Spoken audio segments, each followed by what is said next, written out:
오늘 본문은 이제 바울 일행이 이고니온에서 있었던 일을 소개해 줍니다.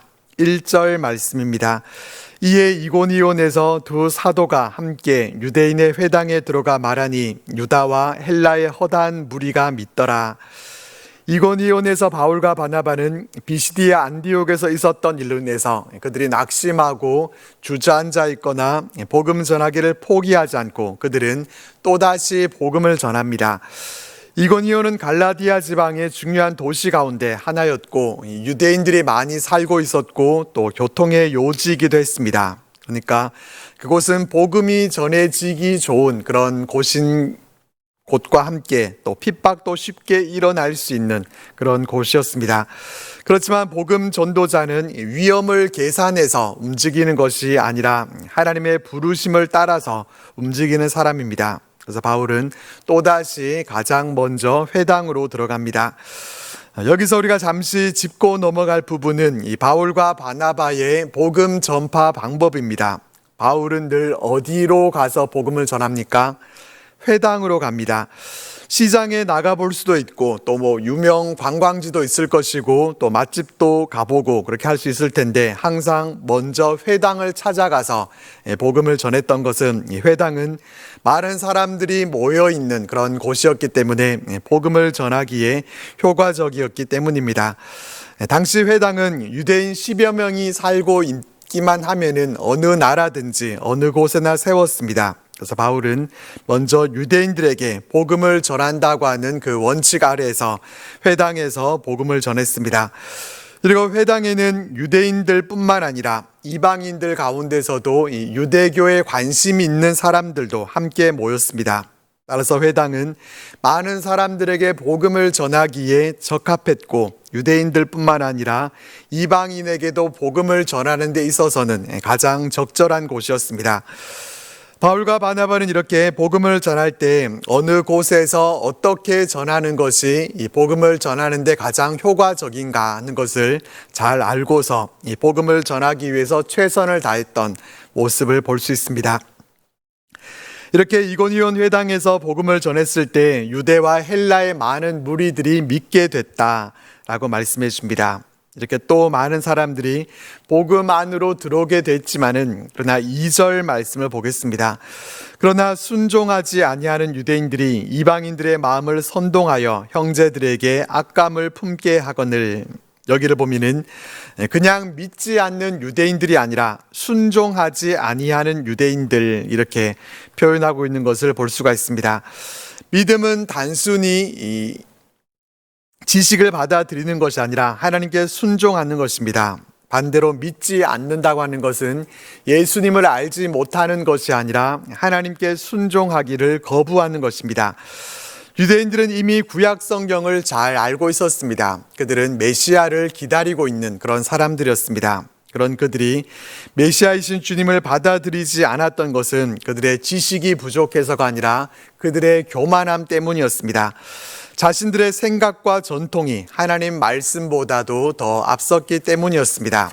그래서 그들은 복음을 거부했고 순종하지 않는 것으로 그렇게 끝나지 않고 또 다른 사람들의 마음까지 선동하기 시작했습니다. 다른 말로 하면은 분위기가 이제 점점 험악해지고 있었다라는 것입니다. 그렇다면은 이런 심각한 상황 속에서 바울과 바나바는 어떻게 해야 되겠습니까? 순종하지 않는 유대인들이 사람들을 선동하고 악감을 품게 하니까 또다시 그 도시를 떠나서 다른 곳으로 피해야 되겠습니까? 아니면은 핍박이 무서워서 그냥 조용히 숨어 있어야 되겠습니까? 그들이 어떻게 했는가 하는 것은 3절 말씀에 나옵니다. 두 사도가 오래 있어 주를 힘입어 담대히 말하니 주께서 그들의 손으로 표적과 기사를 행하게 하여 주사 자기 은혜의 말씀을 증언하시니. 사람들의 생각으로는 다른 것으로 피하는 것이 지혜로운 그런 모습인 것처럼 보입니다. 하지만 바울과 바나바는 반대가 심해지는 그런 상황 속에서도 그곳에서 장기간 체류하면서 복음을 전합니다. 그들은 오히려 그곳에 머물면서 더욱 담대하게 복음을 전합니다. 우리는 이와 같은 모습을 배울 필요가 있습니다. 우리의 모습은 어떻습니까? 우리는 조금만 어려움이 생겨도 이것이 하나님의 뜻이 아닌가 보다 그렇게 쉽게 단정 지을 때가 많습니다. 일이 잘 풀리면은 하나님께서 함께 하신다 그렇게 생각하지만은 일이 막히게 되면은 하나님께서 막으시는가 보다 그렇게 단정 지어 버립니다. 물론 하나님께서 길을 막으실 때도 있습니다. 그러나 성경을 보면은 하나님의 뜻 안에 있기 때문에 오히려 더 큰 핍박과 또 어려움을 만나게 되는 그러한 경우들도 있습니다. 이 모세를 생각해 보면은 그런 하나님의 부르심을 받고서 바로 앞에 섰을 때 일이 더 어려워졌습니다. 이스라엘 백성들의 그 노동이 더 힘들어졌고 그래서 백성들은 모세를 원망해서 백성들 앞에 서는 것조차도 힘들어졌었습니다. 그렇기 때문에 우리는 어려움이 있느냐 없느냐를 기준으로 해서 판단하는 것이 아니라 하나님께서 함께 하시는가 하는 것을 기준으로 판단해야 합니다. 이 바울과 바나바는 자신들의 생명이 위험해질 수도 있다라는 그 사실을 그들이 몰라서가 아니라 하나님께서 아직 떠나라고 말씀하지 않으셨기 때문에 그 자리에 오래 머물렀습니다. 아직 떠나야 하는 그 하나님의 때가 아니었기 때문입니다. 우리도 이처럼 단순히 힘들다는 이유만으로 우리가 그 자리를 떠나는 그러한 모습이 아니라 하나님은 때로 우리를 오랫동안 그 자리에 두시고 우리를 두신 그 자리에서 우리를 연단시키시고 또 인도하신다라고 하는 믿음을 가지고 그 믿음으로 인내하면서 승리하실 수 있기를 바랍니다. 바울과 바나바가 담대히 복음을 전하니까 표적과 기사가 또 나타나게 됩니다. 그렇지만 여전히 유대인을 따르는 자도 있었고 또 두 사도들을 따르는 자들도 있었습니다. 이적과 기사가 나타났지만은 사람들의 반응은 극명하게 갈라지기 시작했습니다. 하나님의 말씀과 하나님의 능력을 보면서도 믿는 사람들이 있는가 하면은 오히려 더 강하게 대적하는 사람들도 있었습니다. 결국 이고니온 성 전체가 둘로 나눠지게 됐고 이 대적하는 자들은 그저 말로만 대적하는 것이 아니라 이 바울과 바나바의 생명을 위협하는 단계까지 나가게 됩니다. 결국 바울과 바나바는 루가오니아 지방의 루스드라와 더베와 그 근방으로 가서 복음을 전하게 됩니다. 6절에는 도망하여라는 말로 표현되어 있습니다. 하지만 그들은 핍박과 순교가 두려워서 그렇게 도망을 간 것이 아니라 선교 전략상 주님이 이 동네에서 너희를 핍박하거든 저 동네로 피하라 하신 그 교훈을 따라서 지혜롭게 그들이 움직인 것입니다.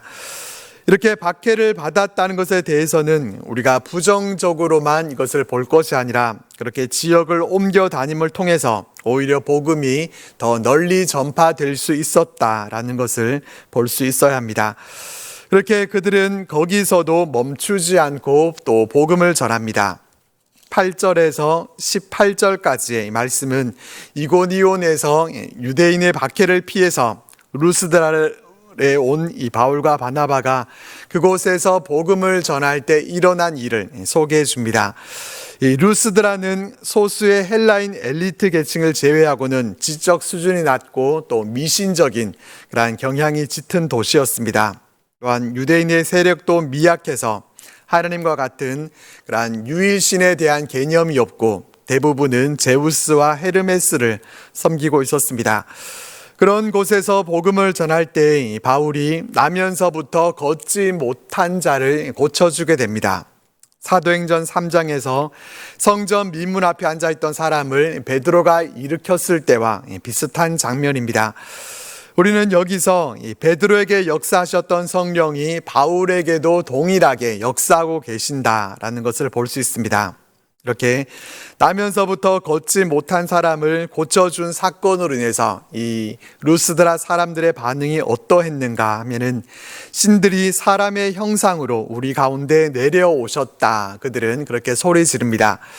이 지역에는 제우스와 헤르메스가 사람의 모습으로 마을을 방문했다라는 이런 전설이 널리 알려져 있었습니다. 이 제우스와 헤르메스가 인간의 모습으로 이 지역을 방문했었는데 가난한 부부만이 그들을 환영하고 다른 사람들은 배척했습니다.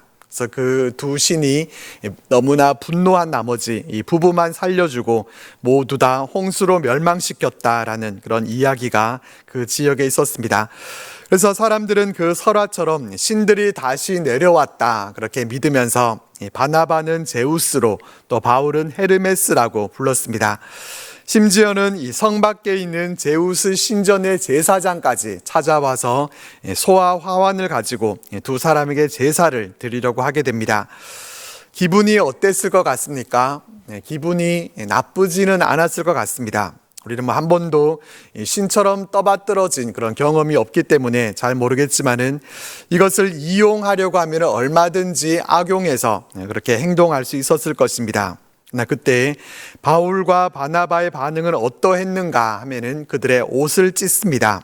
그들을 신으로 떠받드는 그 모습에 안타까움과 애통해하는 그런 마음이 그들에게 있었던 것입니다. 그래서 그들은 무리 가운데 뛰어 들어가서 소리 질러 말씀을 전합니다. 15절 말씀입니다. 이르되 여러분이여 어찌하여 이러한 일을 하느냐? 우리도 여러분과 같은 성정을 가진 사람이라. 여러분에게 복음을 전하는 것은 이런 헛된 일을 버리고 천지와 바다와 그 가운데 만물을 지으시고 살아계신 하나님께로 돌아오게 함이라. 바울과 바나바는 자신들은 신이 아닌 하나님의 피조물임을 설명하면서 만물을 창조하시고 주관하시는 절대 신이 계시는데 하나님이시라고 그렇게 소개합니다. 그리고 그들에게 우상 숭배를 버리고 하나님께로 돌아오라고 그렇게 촉구합니다. 여기서 바울의 선교 전략을 또 볼 수 있습니다. 사도 바울은 하나님에 대해서 잘 알고 있었던 이 유대인들에게 있어서는 그들에게 맞춰서 메시아이신 예수 그리스도에 대해서 선포를 했고 또 미신적 사고에 물들어 있는 이방인들에게는 창조주 하나님에 대해서 그렇게 가르쳐 주면서 바른 지식을 갖고 하나님께로 돌아오도록 했습니다. 이와 같이 성령의 역사 가운데도 하나님의 일꾼들은 지혜롭게 이 복음을 전해야 한다라는 것을 배우게 됩니다. 그렇게 해서 바울과 바나바는 겨우 무리들을 말려서 자신들에게 제사를 드리지 못하게 합니다. 그리고 19절 말씀을 보겠습니다. 유대인들이 안디옥과 이고니온에서 와서 무리를 충동하니 그들이 돌로 바울을 쳐서 죽은 줄로 알고 시외로 끌어내치니라. 이 비시디의 안디옥과 이고니온에서 이 바울과 바나바의 복음 전파를 못마땅하게 여겼던 그 유대인들이 루스드라에까지 쫓아옵니다. 그들은 루스드라로 와서 무리를 선동합니다. 바울과 바나바가 신과 같이 떠받들어질 때와는 이제 분위기가 또 완전히 뒤집히게 됩니다.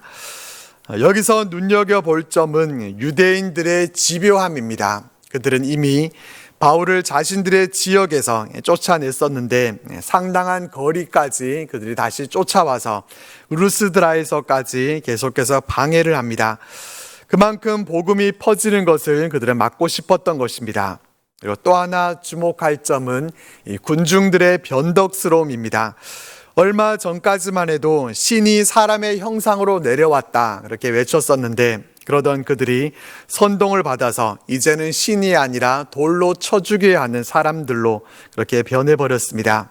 그래서 루스드라에서 바울을 돌로 치는 사건이 일어납니다. 여기서 생각해 보게 되는 것은 여론은 진리를 판단하는 기준이 될 수 없다는 것입니다. 사람들의 평가는 하루아침에도 바뀔 수 있습니다. 군중의 칭찬도 또 군중의 비난도 모두 다 변하기 쉽습니다. 그렇기 때문에 우리는 사람들의 박수에 취해서도 안 되고 또 사람들의 비난에 대해서 낙심해서도 안 됩니다. 중요한 것은 사람들이 우리를 어떻게 평가하는가 하는 것이 아니라 하나님께서 우리를 어떻게 보시는가 하는 것입니다. 우리는 사람들의 여론에 따라서 휩쓸리는 그런 모습이 아니라 오직 우리의 시선을 하나님께 두고 변하지 않으시는 하나님만 굳게 붙들고 살아가실 수 있기를 바랍니다. 바울은 그렇게 무리들이 던지는 돌에 맞습니다. 돌을 던지는 것은 그냥 아프라고 그렇게 돌을 던지는 것이 아니라 죽을 때까지 돌을 던져서 사람을 죽게 하는 그런 극한 처형 방식이었습니다. 바울은 고린도 후서 11장에서 자신이 한 번 돌로 맞았었다, 그 과거에 대해서 언급을 하는데 바로 이 사건을 가리킵니다. 바울이 어느 정도로 돌로 맞았는가 하면은 유대인들은 그가 죽은 줄 알고 성 밖으로 버릴 정도였습니다. 그 당시에는 바울이 정말 죽었다고 생각하고 시체를 성 밖으로 내다 버린 것입니다. 20절 말씀입니다. 제자들이 둘러섰을 때 바울이 일어나 그 성에 들어갔다가 이튿날 바나바와 함께 더베로 가서, 제자들이 돌에 맞아 죽은 이 바울을 둘러서 있었는데, 그런데 놀랍게도 바울은 다시 일어납니다. 하나님께서 생명을 지켜주셔서 다시 살려주신 것입니다. 완전히 죽었다가 살아난 것은 아니지만은 이 바울은 거의 부활한 거나 다름없는 정도였습니다. 이렇게 죽다시피 했던 사람이 다시 숨 쉬는 것만 해도 이것이 참 놀라운 일인데, 놀라운 것은 그 다음 행동입니다. 사도 바울은 정신을 차리고 난 후에 성으로 다시 들어갑니다. 상식적으로라고 하면은 어떻게 해야 되겠습니까? 급하게 이제 루스드라를 떠나서 병원으로 가서 치료를 받고 조용한 휴양지로 가서 휴양을 하는 것이 맞을 것 같습니다. 하지만 바울은 다시 루스드라 성 안으로 들어갑니다. 바울의 이런 모습은 무모한 모습이다라고 말할 수 있을 것입니다. 하지만 적어도 바울에게 있어서는 무모함이나 오기와 객기로 그렇게 한 것이 아니라 복음을 향한 열정 때문이었습니다. 그는 자신의 평안과 목숨보다 자신에게 주어진 그 사명을 더 중요하게 여겼기 때문에 다시 성 안으로 들어갈 수 있었습니다. 그렇지만은 그럼에도 불구하고 이 바울과 바나바는 더 이상 루스드라에서 전도 여행을 계속하지 못하고 이튿날 더베로 떠나게 됩니다. 이것은 하루 만에 그렇게 도망을 친 것이 아니라 하나님이 인도하시는 다음 사역지로 이동한 것입니다. 21절 말씀입니다. 복음을 그 성에서 전하여 많은 사람을 제자로 삼고 루스드라와 이고니온과 안디옥으로 돌아가서, 이 더베에서도 바울은 복음을 전합니다. 기적을 행한다거나 자신의 상처 치료를 위해서 요양을 한 것이 아니라 그는 하나님의 말씀을 전합니다. 기적을 행한다거나 그렇게 누가는 특별히 많은 사람을 제자로 삼고 그렇게 21절에서 이렇게 기록하고 있습니다.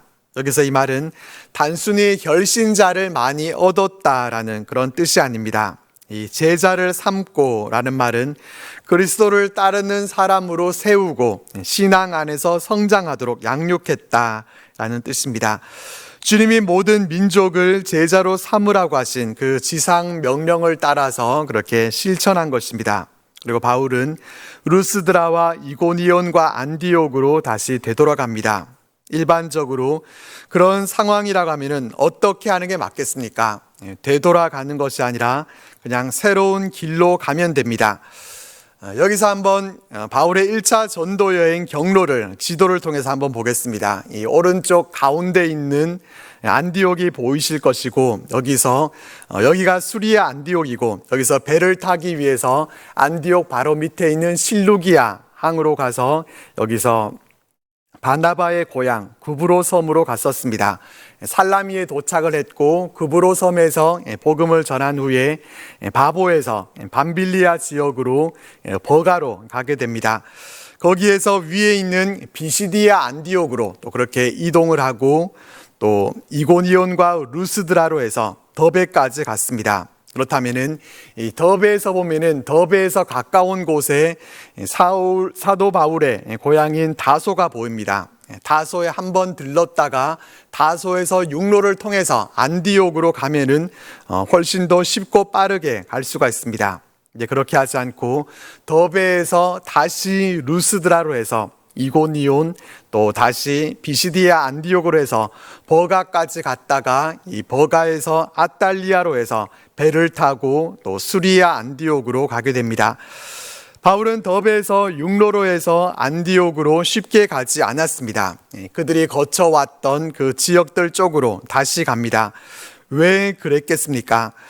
그들이 개척한 교회들을 다시 방문해서 그곳들을 돌아보고 핍박 가운데서도 용기를 잃지 말라고 권면하기 위해서였습니다.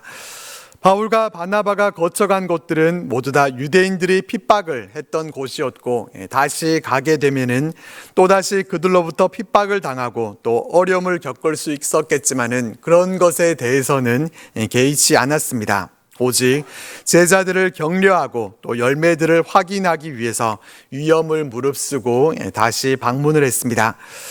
그렇게 각 지역들을 다시 방문할 때 또한 23절 말씀과 같이 각 교회에서 장로들을 택해서 세우고 금식 기도하면서 교회를 잘 돌아보도록 그렇게 위탁합니다. 자신이 모든 것을 책임지고 떠안으려고 하기보다 동력자들을 세워서 지속적인 양육이 가능하도록 했습니다. 바울은 이렇게 복음을 전하는 것만으로 사역을 끝내지 않았습니다. 교회가 스스로 서갈 수 있는 그러한 구조를 만드는 일까지 자신의 사명으로 여겼습니다. 그 후에 바울은 비시디아 가운데로 지나서 밤빌리아에 이르러서 말씀을 버가에서 전하고 아달리아로 내려갑니다. 그리고 거기서 배를 타고 수리아 안디옥으로 돌아갑니다. 바울과 바나바가 선교사로 파송했던 그 지역으로 다시 돌아온 것입니다. 다시 안디옥으로 돌아온 그들은 하나님께서 자신들을 통해서 행하신 일들에 대해서 선교 보고를 합니다. 사실 전도 여행을 하면서 겪었던 일들 가운데서 개인적으로 자랑하고 싶은 일들이 얼마나 많았겠습니까? 수많은 사람들이 몰려들었었고 수많은 표적들이 나타났던 것을 자랑하려고 하면은 끝도 없었겠지만은, 그러나 자신들의 그 개인의 업적이 아니라 하나님께서 함께 하신 모든 일에 대해서 또 이방인들에게 믿음의 문을 열어주신 일에 대해서 자랑하면서 보고했습니다. 시작도 하나님의 은혜였고 또 과정도 마침도 모두 다 하나님의 은혜였다라고 고백했습니다. 선교 보고를 마친 후에 오늘 본문의 마지막은 제자들과 함께 오래 있으니라 라는 말씀으로 마치게 됩니다. 이 누가는 얼마나 오랫동안 머물렀는가 하는 것에 대해서는 기록하고 있지 않습니다. 성경학자들이 추측하기는 몇 주 정도가 아니라 적어도 수개월에서 1년 안팎의 시간을 보냈을 것으로 그렇게 봅니다. 그들이 오래 머물게 된 것은 단순히 쉬기 위해서가 아니라 성도들과 교제하면서 하나님의 말씀을 가르치고 또 다음 사역을 준비하는 그런 시간으로 삼기 위해서였을 것입니다. 이렇게 해서 사도 바울의 제1차 전도 여행이 이렇게 끝이 나게 됩니다. 이 1차 전도 여행이 발판이 돼서 바울과 바나바는 안디옥 교회에서 제2차 선교 여행을 준비하게 되고, 안디옥 교회는 이방 전도의 중심지로서 그 위치를 이제 굳히게 됩니다. 오늘 본문을 통해서 우리는 복음의 길은 결코 평탄한 길이 아니라는 것을 우리가 보게 됩니다. 바울과 바나바는 가는 곳마다 복음을 전했고 또 많은 사람들이 예수님을 믿게 됐지만은 동시에 핍박과 오해와 또 생명의 위협까지도 끊임없이 받았습니다. 그러나 그들은 환경을 기준으로 이 하나님의 뜻을 판단하지 않았습니다. 문이 닫힌 것처럼 보일 때도 하나님께서 다른 문을 열어주실 것이다 라는 그런 믿음으로 그들은 순종했고, 또 반대가 심해질수록 그들은 더욱 담대하게 복음을 전했습니다. 전도 여행을 마친 후에도 바울과 바나바는 그들의 업적을 자랑하지 않았습니다. 하나님은 형통함을 통해서 일하시기도 하지만은 때로는 핍박과 어려움을 통해서 더 큰 일을 이루실 때도 있습니다.